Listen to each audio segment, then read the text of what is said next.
Hi friends, முருங்கைக்கீரை soup இந்த மாதிரி குடிச்சிருக்கீங்களா? முதல்ல முருங்கைக்கீரையை நல்லா வாஷ் பண்ணிவிட்டு அப்புறமா ஸ்டவ் ஆன் பண்ணிட்டு கொஞ்சமாக தண்ணி சேர்த்து அதில் முருங்கைக்கீரையை சேர்த்துட்டு ஒரு தக்காளியை அப்படியே கட் பண்ணி சேர்த்துடலாம். அப்புறமா இதில் நாம் அரை டீஸ்பூன் சோம்பு, அரை டீஸ்பூன் சீரகம், அரை டீஸ்பூன் மிளகு, அப்புறமா 4 அல்லது 5 பல் பூண்டு, ஒரு 5 சின்ன வெங்காயத்தை குட்டி குட்டியாக கட் பண்ணி சேர்த்துக்கலாம். சேர்த்துட்டு இதில் 1/4 டீஸ்பூன் அளவுக்கு மஞ்சத்தூள் சேர்த்து நல்லா மிக்ஸ் பண்ணி விட்டுடலாம். இப்போ இது நல்லா கொதி வரட்டும்.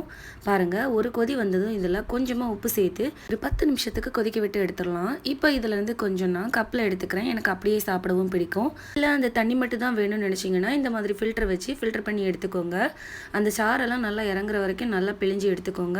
அதுதான் இப்போ நம்மளோட சூப்பரான டேஸ்டியான நல்லா ஹெல்த்தியான முருங்கைக்கீரை சூப் ரெடி ஆயிடுச்சு. இது ரொம்பவே நல்லது. வாரத்துக்கு ஒரு முறையாவது இந்த சூப்பை போட்டு குடிங்க. குழந்தைங்களுக்கும் அடிக்கடி கொடுங்க. இது உடம்புக்கு ரொம்பவே நல்லது. இந்த ஹெல்த்தியான சூப் ரெசிபி உங்களுக்கு பிடிச்சிருந்தா ஒரு லைக்கை போட்டுட்டு அப்படியே நம்ம சேனலை சப்ஸ்கிரைப் பண்ணாதவங்க சப்ஸ்கிரைப்